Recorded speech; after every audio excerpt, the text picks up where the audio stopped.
Hello everyone, Ron here from L.T.L Tutoring Central, and I'm here with my shadow and the big table. I'm getting ready for some in-person tutoring this evening. Of course, I do online tutoring as well. If you're interested, just check out my website. I'll put links below, and or you can shoot me an email and inquire.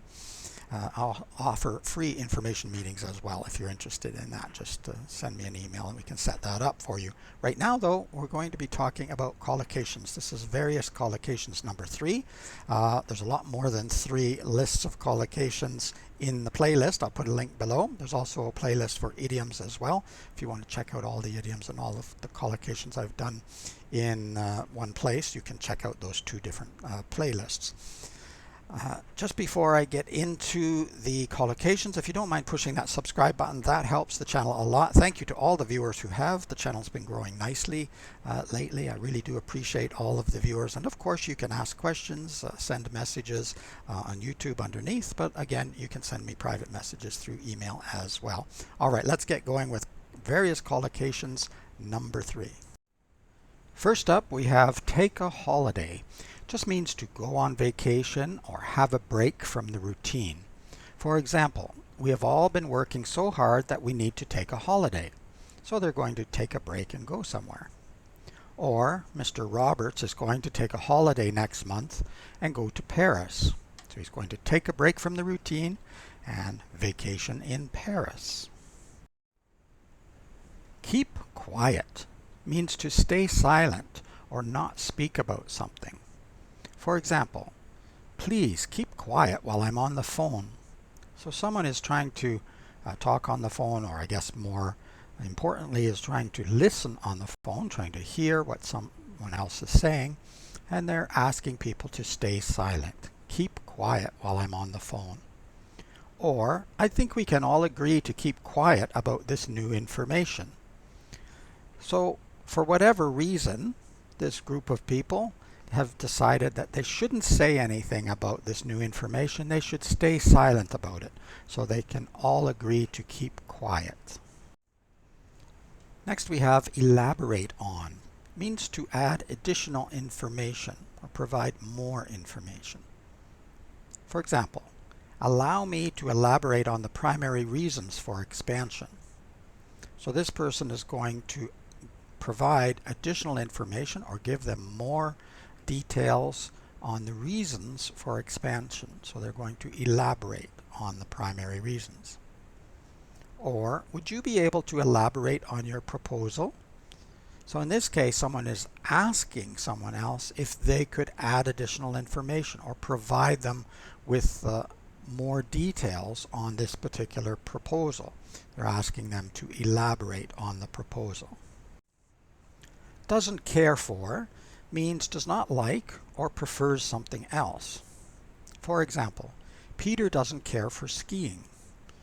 Now this could mean that he doesn't like skiing himself, or it could mean that he doesn't like watching skiing on television, for example, or it could be both.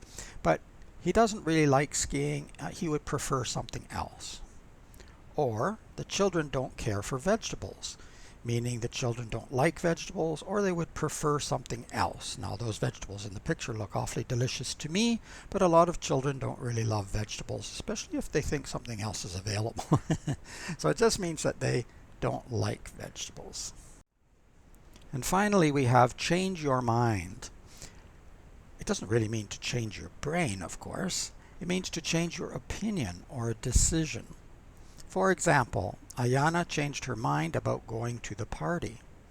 Now, she may have decided she wasn't going to the party and then changed her mind or her decision and did go to the party. Or maybe she was planning to go to the party but then changed her decision and decided not to go to the party. It could go either way in this particular sentence, but whatever the case, she's changed her decision. In other words, changed her mind. Or, I have changed my mind about that program. It's quite good. So because of that second little sentence, we know which way this one, which direction this one went.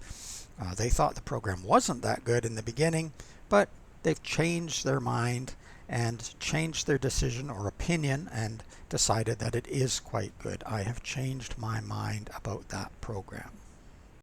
There you go, a few more collocations to add to your playlist and try to remember them and use them with friends in conversations and whatnot. Some of them you will run across in writing as well, especially informal writing, and certainly novels and stories. But even in more formal situations, some of the collocations do come into play, and some of the idiomatic expressions as well. But for sure, when we're speaking, we use idioms and collocations and slang, and many native English speakers don't even recognize, unless it's extreme slang, they don't even recognize it as that because it's used so often. It just becomes second nature and just becomes normal. And they actually have to learn, if they're going to write formal English, that some of these expressions shouldn't be used.